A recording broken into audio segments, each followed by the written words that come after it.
After months, years, or even decades with a narcissist, you expect that leaving will finally set you free. And at first, you do feel relief. But then the backlash begins. Suddenly, she's blowing up your phone, accidentally dropping by, or working behind the scenes to turn people against you. One day, she acts like you never even mattered. She's cold, dismissive, already moved on. And the next, she's desperate to pull you back in, promising that she's changed. And if that doesn't work, the rage kicks in, accusations, threats, shaming. And then just as quickly, she might switch gears again, trying to lure you in with charm, intimacy, or sex. And if none of that works, she looks for ways to get revenge. And then, just as you're preparing for her next tactic, she vanishes. And the silence leaves you in withdrawal, like your nervous system is searching for its next hit or the next crisis. I'm Lise Leblanc, therapist, author, and life coach. And in this video, I'm breaking down the 5 things that you can expect after leaving a female covert narcissist. And stick around to the end because I'll share my best tips to resist the pull and to finally break free from this toxic cycle. Okay, so number 1 is testing the waters. The very first thing most narcissists do after you leave is test whether they can still get a response or reaction from you. It usually starts small with a harmless text, and sometimes they frame it as a wellness check or something important that they forgot to tell you. Other times they pretend it's about closure. Why can't we just have a talk like mature adults? But closure isn't the goal, it's bait. What they're really doing is checking to see if there's still a crack in the door, and if you give them even a tiny opening, they will push and push until they manage to bust the door down. So one neutral reply snowballs into more texts, more calls, more pleas, and before long, you're right back in the game. So here's my best tip. Recognize that even the smallest outreach is a hook, no matter how innocent it might seem. And the moment you engage, you've taken the bait. The real power move is silence. And remember, you will never ever get clarity or closure from the person who is creating the confusion and chaos. Number 2 is sudden charm and love bombing. So after you leave, narcissists often turn on the charm. Suddenly, they've turned a new leaf and they're acting like a completely new person or like the woman you first fell in love with, like she's magically changed overnight. And you might get messages like, I've been doing a lot of work. I'm in therapy now. I found God. And she wants to get back together after all the hell she's put you through. And at first, maybe you feel hopeful. Maybe you think she's changed. Maybe you desperately want to believe it. But that's rarely the reality. So when she suddenly shows up all spiritual, apologetic, and healed, don't confuse the mask for a miracle. One of my clients who let his ex back after she promised up and down that she'd changed within weeks was back to accusing, shaming, and gaslighting him, and it took him another 8 months to get out again. So the mask may change, but the pattern doesn't. It just resets the cycle. And every round costs you more and more of your time, your energy, and your self-worth.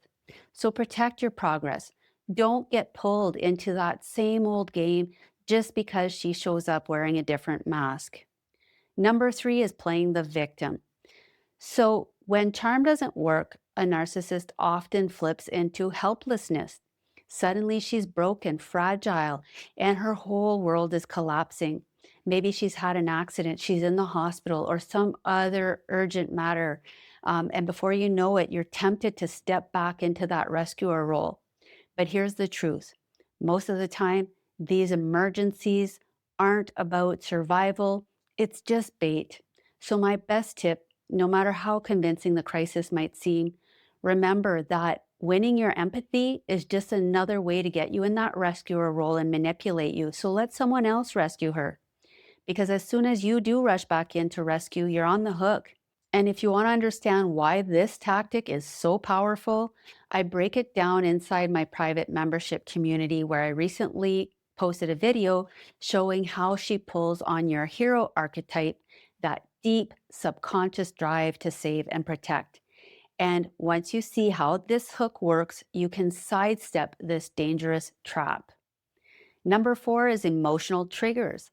So, another way she'll pull you back in is by weaponizing your emotions and your memories. She might remind you of the good times, the inside jokes, or the special songs only the two of you shared. And suddenly you're flooded with nostalgia, and part of you wonders, was it really that bad? Maybe I overreacted. She knows exactly which buttons to push to make you temporarily forget all the lies, the manipulation, and the abuse. But sometimes instead of reaching out, she'll completely vanish. And the silence itself becomes the trigger because at least when she's blowing up your phone, you know what she's up to. When she disappears, your mind fills in the blanks. Is she with someone else? What's she up to? Where's the next attack going to come from? Then, to twist the knife even further, she'll post on social media about how happy she is now. And while it may look like she's moved on, often this is a performance, carefully staged just to keep you hooked and doubting yourself. So, my best tip is to prepare for these emotional traps, whether it's a love song she sends, an old photo, or complete silence paired with social media bait. Don't fall for it. Keep the full picture in front of you, the lies, the manipulation, the chaos. Limit your exposure where you can, block, mute, unfollow, and close those doors. The less attention you give her, the faster you reclaim your peace of mind and your life. Number five is threats, intimidation, and smear campaigns. When charm, nostalgia, and pity stop working, narcissists turn to fear and attacks. The goal is always the same, to scare you into compliance and punish you for breaking free and holding your boundaries. So you'll hear threats like, I'll take you to court, or everyone's going to know the truth about you. So, the smear campaign, she's telling everyone you know that you're the villain, you're the crazy one, you're the abuser. And it doesn't stop there. She'll drag up your past mistakes, twist your words, even weaponize the secrets you once shared with her, all to shame you into trying to defend and prove yourself.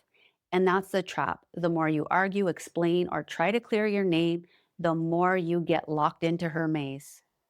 So, my best tip is don't give her that power. Document what matters, defend yourself when it counts, consult a lawyer or professional if needed, but stop wasting your energy trying to prove your worth to someone who is committed to tearing you down. As hard as it can be to leave this relationship, the real battle begins when they start using every trick in the book to pull you back into the toxic cycle. So, here are three ways to resist. Number one, anchor in reality. When the urge to respond hits, pause and remind yourself of all the lies, the betrayals, the manipulation, the chaos, and all the damage it's done to you. Keep a few screenshots of abusive texts or save some of those nasty voicemails as proof of why you left in the first place. Then ask yourself, how many more times do I need to go through this cycle before I finally accept the truth? Number two is surf the urge. So if you get the craving to reach out or respond, don't fight it. Don't give in, just notice it. Think of it as a wave, rising, peaking, and dropping. And notice your emotions, breathe through them, and remind yourself this too shall pass. And while you're waiting for it to pass, do something simple. Journaling, go for a walk, reach out to a friend, exercise, take a cold shower to help it move through you. And each time you ride that wave and wait it out, you weaken the pull. Number three, limit your exposure. The most powerful move is the simplest: cut off her access to you. This is about giving your nervous system time to heal. And if you're in the thick of this right now, you don't have to do this alone. Lean on your support system, your faith, your therapy, whatever it is that helps you stay grounded through this hardest part of the detox. It's not easy, and there will be moments of suffering. But every time you resist and refuse to respond, you're rebuilding your strength, your energy, and your power. And I'd love to hear from you. So please share your story in the comment section about how you got hoovered and how it played out, or how you resisted. And if you want to learn more about these hoovering hooks, just click on the link above.